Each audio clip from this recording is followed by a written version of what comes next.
So, Jose, most people, when they get into anything in their life, they think that they know what they're signing up for. They think that they understand the gist of whatever it is that they're doing. And this normally happens with a swift slap in the face pretty soon after to realize that, hey, wow, what I signed up for is actually a lot harder than what I thought.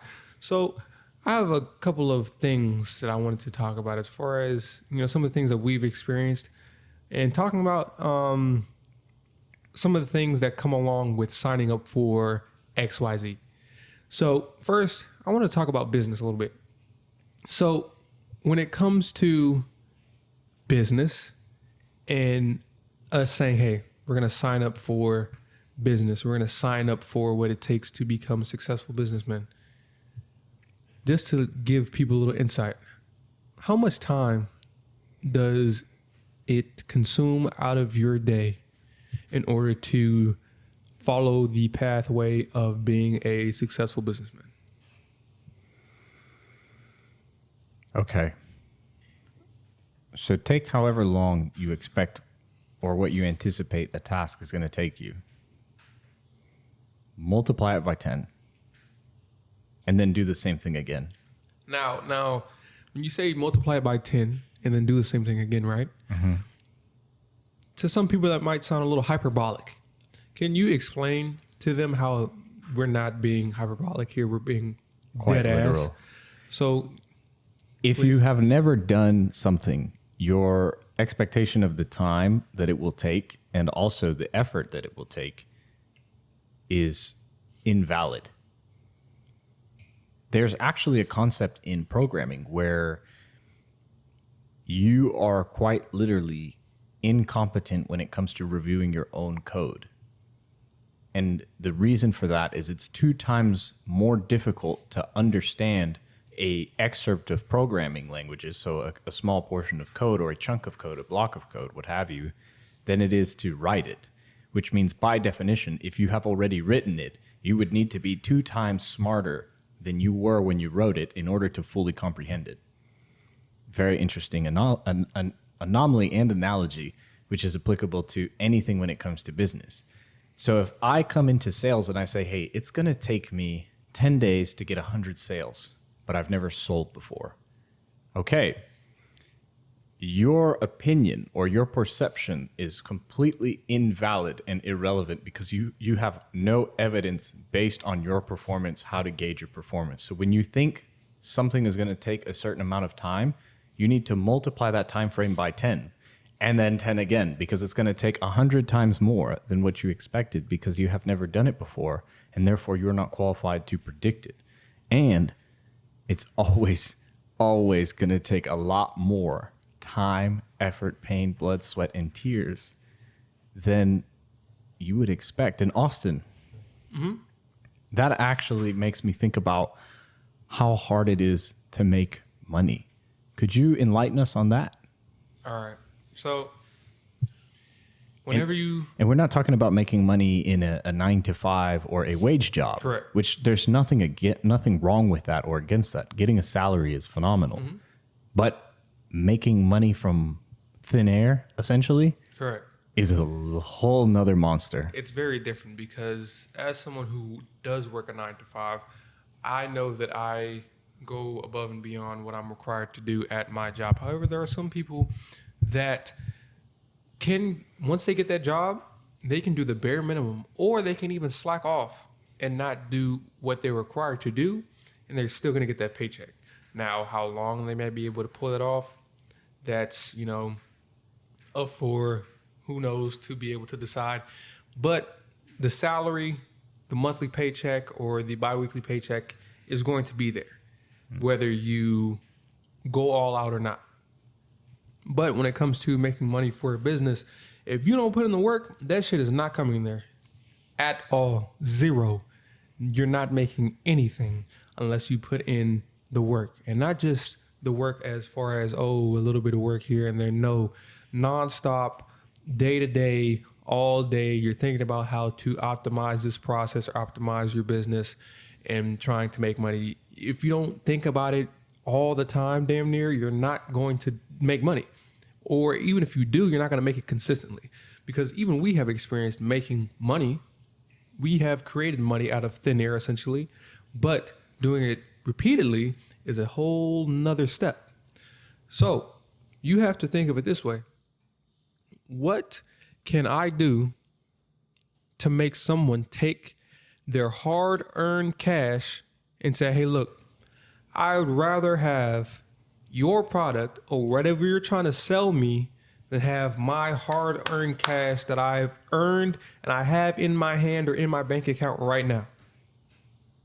In by some people's metrics, a recession. So people are a lot tighter with their money. Well, and why are business owners even more difficult to sell to than, let's say, the average person? Because when you think about it this way, right? People have their own bills for their household. Now, if you are a business owner, not only do you have your own bills for your household, you have your own bills, what we call expenses for your business. So if you already have your expenses for your business that you have to do to keep your business running and maintaining, they have even more hesitation to say, hey, look, here's some money for you, because they're already taking care of their own household and their business household, which is their company, and whoever they employ at the same time. So it's like, wow, should I take my money out of my account or out of my pocket to give to another business person for whatever it is? And you also have to keep in mind, most entrepreneurs and businessmen or women are very, I don't want to say stingy, but they're very confident in a sense. Conservative and confident. They're confident in the sense that they think that they can do all things if given enough time. So even if they're not a subject matter expert, they think that if I just spend some more time learning this, I don't even have to pay you. So they're confident in that sense. And then conservative in a sense of, I'm not going to spend any more money than I have to because I'm already spending money in the first place on whatever it is I'm spending money on.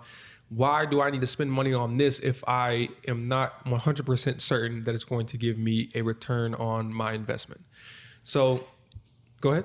And this falls into a podcast topic that we had a long time ago, maybe episode 13, around the teens, early teens, where I think there's a good overlap when it comes to spending money and being stingy. Right. And I don't recall the name of the episode, so if you are inclined, please scroll back and find it. But essentially, what happens when you are stingy with your money, particularly as a business owner or a consumer, is your opportunity cost goes up. Because being confident is and we've talked about this as well in the Confidence podcast, it can easily be led into dissolution.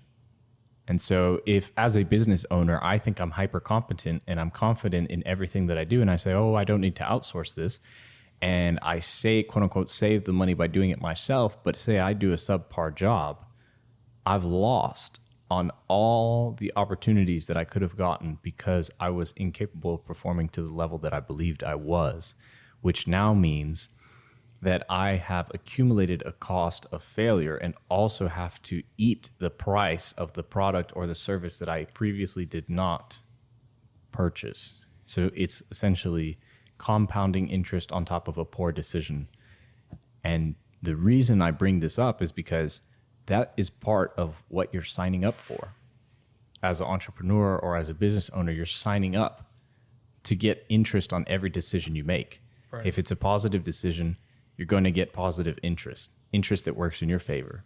If it's a negative decision, you're going to get negative interest that works against you. Mm-hmm. So are you signing up for making tough decisions and accepting either good and bad outcomes alike based on what comes out? Or are you only signing up for what you think is a glorious and glamorous journey that is, to your assertion, easy? That's a great question. And you know what? Let me pivot a little bit here. Go for it. So, and by the way, that episode was episode 19. I believe price trumps cost. I told you it was in the teens. Look Yeah. at that, man. Hey, fist bump. Yeah, it From was afar. definitely early. So let's pivot a little bit here. So not everyone has a business. Not everybody is has that entrepreneurial mindset or is trying to build their own empire, what have you. But we do know a lot of people that are trying to better their fitness. So as someone who has taken this path as well as the business pathway, I don't think a lot of people understand what they're signing up for when they say that they want a better body. Jose, how much would you say that you work out? Let's start. How much do you work out a day? Well, first, I want to start off by saying, Austin, I wish I was you. Why is that? I wish I had an 8-pack. I wish I was 6'4", teetering to 6'5". I wish I had massive leg muscles. I wish I had bulging biceps. I wish I had shoulder pads for shoulders. I wish I had traps that disappear into my neck. I wish I had the most immaculate chesticles. I wish I had back muscles that are just absolutely look like fucking a demon back. And he said chesticles. Yeah, chesticles.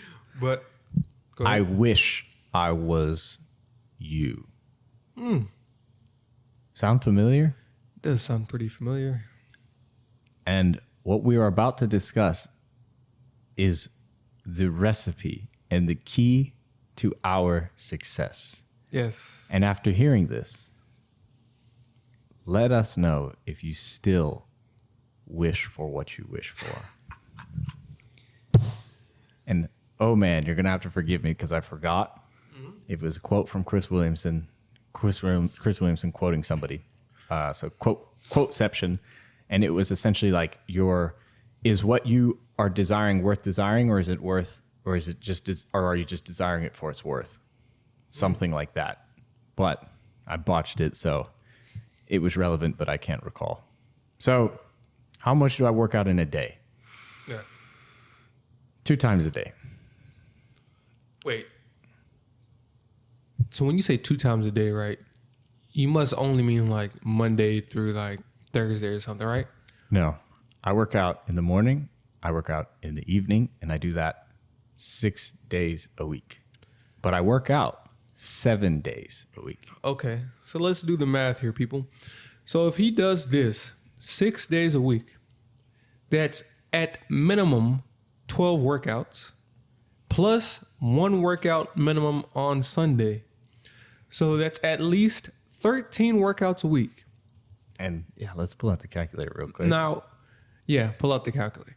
Now, do you realize when I thought that I was working out initially pretty well for most people, I thought 4 workouts a week was good. Sufficient. Now, do you realize that we are 3xing that minimum? In a year, we're doing 676 workouts minus cardio and running and all the other things that we do. Now, divide that by 3. That's what you do. Or that's what a person 225 workouts a year, which is still impressive. Yes. That's what a person who is doing fairly well for themselves workout wise is doing. Right. Most people would probably work out once or twice a week. So somebody might be doing 4. Okay, commendable. However, and anything's better than nothing. yes, anything is better than nothing. Don't However, get us wrong. just to give you an idea, again, you might be doing good at 4 workouts a week. We are doing 3 times that. 3 times. So, again, do you know what you're signing up for when you say that you want these shoulders, you want these biceps, you want these abs, whatever? And another thing, Jose, Yes, sir. how much do you fast a week? Oh boy. Oh, yeah. You might have just thought that we just work out. No, we fast as well. well, not only do we fast while we work out as well. So it's not like we're fasting and then when we work out, we cut the fast off because we have to go work out. No. If we're fasting for 24 hours, we work out twice in those 24 hours and still don't eat. Doesn't make a difference. But please, Jose, expound and let the people know, how much do you fast a week? So the way our current week looks, we fast for 48 hours at the beginning of the week. So we eat our last meal Sunday evening or Sunday afternoon, depending on what's going on that day. And then when we meet up for our Tuesday scrum/gym session in the evening, we eat. So that's 4 workouts fasted, already knocked out of the park at the beginning of the week. And then every single subsequent day after the 48-hour fast is a fast anywhere from 12 to 20 hours per day. There's not one day. Sometimes even 24. Sometimes even 24. And sometimes if it's something that we're just upset with, or we say we accidentally ate too much sweets or something, then we'll just throw in another 48-hour fast in the same week. And I told Austin this the other day. I said, essentially, we are capable of manipulating our bodies at will. If we want 8 packs, cool, let's do it. If we want to bulk, great, let's do it. If we want to say, let's not eat for 72 hours, we can do it. If we're going to go longer, we can do it. And it's just a matter of discipline and also diligence. And that actually brings me into a question that I want to talk to you about, is how do we become intentional with all this? Workouts, fasting, resting, and recovering. Specifically the last one, because I know a lot of people who hear, oh, you work out 7 days a week. You have 13 workouts a week. That's unhealthy. You're going to get injured. You're not going to get any gains because you're going to deprive your muscles of the nutrients they need. Oh, and you don't sleep? Oh, you're going to die. Yeah. So please talk to our people about intentionality when it comes to just health and fitness in general. So it's almost a science at this point. Well, fitness is a science, but it's a science at this point for us and how we do things. So as far as how much we work out a week, that's something that we intentionally said, okay, look, we're going to do, instead of 1 workout a day, we're going to go to 2. We're going to make sure that we do abs on a daily basis. We're going to make sure that we do push-ups on a daily basis, a certain amount, and we increase that whenever we want to increase that. We make sure that we, on certain days, we work out certain muscle groups. We work out on Tuesdays, we do back and we do shoulders. On Monday, it's a leg day. On Wednesday, it could be it's a maintenance day. Thursday could be another mixture of things, maybe legs again, just because you want to make sure that your legs are looking right. Friday, we do chest and we do arms. So, biceps, triceps, what have you. And then Saturday, we work out again in the morning, full body. And then Sunday, we make sure that we work out once again, not 2 workouts a day, more than likely, it's probably just 1.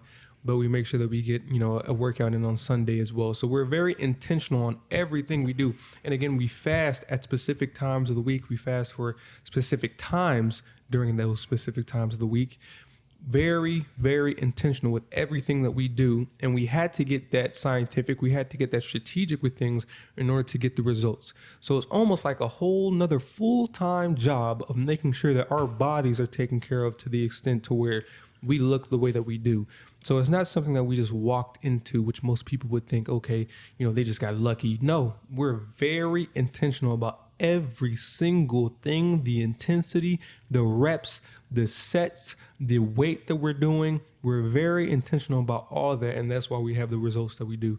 And, you may not be able to see all of it right now, but trust me.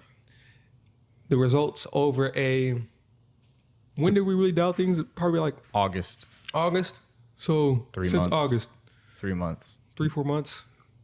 Dialed it in. So very, very intentional. And a big factor is actually the fact that we actually learned in trial by fire. So people might consider that this is something that we just learned. No. Bumped our heads a little bit, you know? Correct. We've injured ourselves multiple times. We're Right. currently injured, both of us. Shoulder, Achilles, knees, a little bit of the heart, you know? yeah, you know, that's always something. yeah. But don't think that this is something that we say because we're perfect. We say this because we've understood it, and we know that we're capable of doing these 13 workouts in a week without getting injuries or suffering minimal injuries. And to add to that, we do the first workout. I know Austin didn't mention it, but essentially the first workout of the day is the calisthenics workout plus perhaps some cardio depending on what we have going on. And so let's use the example that we do 200 push-ups and 200 sit-ups and 200 squats. Well, that means that if you do that 7 days a week, that's 1,400 push-ups, that's 1,400 sit-ups, that's 1,400 squats per week. Over the span of a month, that's 500. That's not 588. Hold on now. It's 5,600 push-ups, sit-ups, and squats in a month. And in a year, that's 67,200 push-ups, sit-ups, and squats. And like Alex Hormozy says, it's not that you're doing something wrong. It's that you're not doing it enough. And people might hear that number and think, there is no way possible that I can do that number until you segment it up like that. Yeah. And I think there was something where, I do know, David Goggins, when he beat the world record for pull-ups. Yeah. It wasn't that, oh my gosh, that number that he got to was ridiculous. It was ridiculous. However, it's not as ridiculous when you break the shit up into a bite-sized portion. Yes. People think that what we're doing may sound ridiculous when you look at the larger numbers, but when you break it up per day, per hour, per whatever, it's doable. So he had to break it up to where he was doing like 5 pull-ups every minute or some shit like that. It got to a point where it was 2 pull-ups every minute. So when you think of it that way, it doesn't sound as bad. But when you think about, oh my gosh, I have to do fucking 5,000 push-ups in a day, it sounds crazy. However, if you make sure that you're doing, okay, every minute I'm doing this, every minute I'm doing this, every minute I'm doing this, it's a little bit easy. So every day we're making sure that we do our push-ups, we're making sure that we do our sit-ups, we're making sure that this is taken care of, this is taken care of. It's easier to digest the shit like that. And then at the end of the week, you've beaten your goal for yourself. But Systems. Exactly. But I don't want to spend too much time on this because I want to talk about this very, very quickly because we're almost at time here. But I wanted to talk about, okay, do you know what you're signing up for when you're getting into a partnership with someone or a relationship with someone? So we are currently business partners right now, brothers, all of that. So what most people don't realize are the things that it takes to be able to make this shit work. Now, us knowing each other for a long period of time helps a lot. But we still have to put up with each other's bullshit. Exactly. Even then, there's still a lot of shit that we have to fucking deal with. So people don't understand a lot of things, but they don't understand, in my opinion, one, the communication. You have to be very good at communicating in any partnership, business partnership with someone, and also relationship with someone. Communication is key. And we communicate all the time. And even when we do communicate all the time, there's still things that we can misinterpret from each other where we might think you mean one thing or you meant it this way or you said it this way. And it's not always the case. Mm-hmm. But where most people stop is they get mad, they don't proceed, and they go off what they thought something was, and they don't talk about it. But if you're, again, in any healthy partnership, relationship, business partnership, whatever, you have to talk about those things to iron out the bullshit so you can get past the bullshit so you can get to productivity again. So I feel like that's something that we had to learn as well was, okay, any little thing that we might find as a small bump in the road, talk about it, iron it the fuck out, resolve it, get to the next step. Would you agree? Absolutely. I was trying to find a cheeky statement like communication is the cornerstone of corporations with that. But it makes sense. Communication is key, period. Correct. And you know what else is something that most people don't understand? Oh, yeah, they don't understand when they're signing up for a good partnership, relationship, whatever. don't understand how uncomfortable it can be as well, because there have been plenty of times where we've gotten ourselves into some uncomfortable situations where most people would often cower from those situations where, again, misinterpretation could cause some slight strife between a friendship, partnership, what have you. But again, most people will cower away and not talk about it. But if you want to have success when it comes to this type of partnership or relationship, you have to talk about these things. So we had to endure some uncomfortable times where we had to call each other out for saying, okay, look, did you mean this? Because I meant this. Is that why you did this? I don't agree with that. Do you agree with this? I don't know about that. We have these conversations all the time to where at this point we know it's not coming from a standpoint of like, I'm mad at you or you're stupid or I'm all that shit. It's coming from a standpoint of I'm unsure, so let me get some clarification. Well, and you're really good at this. You take the anti-venom before the venom comes. How so? You will take preventative measures before something is said, or if there's an indicator or a preamble that something's perhaps going in a certain direction. It's like, hey, just so you know, XYZ. Right. This has the potential that it's going to go down here, or perhaps you might end up saying this, Jose, or believing this over time because of the way you're saying this or the way you're thinking about this. Let's clarify this before it continues, and let's handle it and resolve it before it even becomes a problem. But it also really works because I know you and you know me. Right. So it's like, I know how you're going to respond to certain shit or you're going to think about certain shit. So I'm going to be like, let me preface this. I don't mean it this way. So when I say this, don't be like, oh, just Austin, blah, blah, blah. Like, no. And then 5 minutes later you say it, I'm like, oh, just Austin. And I'm like, no. I mean it like this. I told you. Yeah. And he's like, oh, okay, gotcha. So it comes with, just time and understanding how shit works. And again, when you're trying to have a good partnership, business partnership or relationship with someone, if you have a girlfriend, your friend, whatever, you're going to have to endure these things. Dog. And get a dog, especially, you're going to have to learn these things because it all sounds easy enough until you're in it. So you might want to prepare yourself. And if you watch this video, this will help with certain things. Prepare yourself before you get into them, because when you get into these things, you're going to understand these road bumps that can occur and you'll be like, oh shit, I didn't even realize that this would be a road bump. It sounds like such a small thing, but then the small thing becomes such a fucking big thing that could ruin a partnership, a brand, whatever.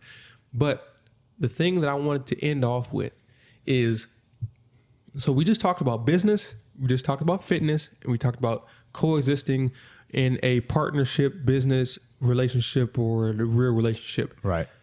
So how difficult is it for you to do all of this at the same damn time? So if you're saying that you want to sign up for business, you want to have a better body, you want to have a good relationship with your business partner at the same time and have a dog and have shit going on, girlfriend, a boyfriend, all that shit. And you say that you want to do all those things well, and you think that you could just do them. Do people really know what they're signing up for when they say that they want those things? How difficult is that? It's not 1 + 1 + 1 + 1. It's 10 times 10 times 10 times 10 times 10. Yeah. All of the problems compound and they all multiply and exponentiate together. And they can all affect each other too. Correct. So they're not mutually exclusive, right, nor are they entirely inclusive. So not only are you going to have to deal with exclusive problems to only one of those situations, but you're going to have to deal with problems that overlap both of them. Because there's been situations where a relationship has affected the friendship, has affected the business, which then affects the physiques, So, and at the end of the day, that's the journey. That's the story. That's the adventure. That's the movie. That's the cinema. And we're not deterring you by saying, do you know what this takes? We're not saying don't embark on this journey. Right. We're saying be mindful that this journey is not exactly what you think it is. The time that you think it's going to cost you, go up in your estimate. The money that you think it's going to cost you, go up in your estimate. The complexity that you think you're going to encounter, go up in your expectations. The people that you think you're going to have around you when you're going on this journey, change your expectations. And so all of it is not going to be what you expected, and expect the unexpected, because as we already said in the opening, if you have never done it, you're not qualified to understand what is going to happen. You'll learn. Once you've done it once, then you have expectations. And you might think, oh, what the fuck makes these two 25-year-olds qualified in any of this? Well, we live it on a day-to-day, hour-to-hour, minute-to-minute, second-to-second basis. Every single day, every aspect that we talked about. And just to let you know, and of course, people might say, of course, like this is not how it's going to happen. But people may think, okay, it's going to go from me not having a lot of money to me getting a Rolex just like that. No. So when we say, do you know what you're signing up for? We mean, hey, do you really understand how much work it takes in every single thing that you're trying to do in life, in every single aspect of every field of human endeavor that you're trying to achieve in? Do you understand how much work that it takes in order to do that? And are you ready for that? That's the main question. Are you ready? So you have to ask yourself, are you ready for this? Because it's not going to be easy and it's not going to be quick. So are you ready for that? If you think yes, attack it. If you think no, no shame on you. This life, this pathway, it's hard. It's difficult. But if you say that you want this, you say that you want that, you say that you want the abs, you say that you want the car, you say that you want the money, you have to understand the things that it takes for you to get that. And we just broke down some of them to you, some of the stuff that we do to you in order to get a grasp of all of that. So again, ask yourself, are you ready for that? Hey, man. But if you're watching this podcast, we think you are. If you have enough time to sit here and listen to us waffle on. Yeah, you probably are. You probably are. The AM Club Podcast. Signing up. Mic check. The AM Club Podcast.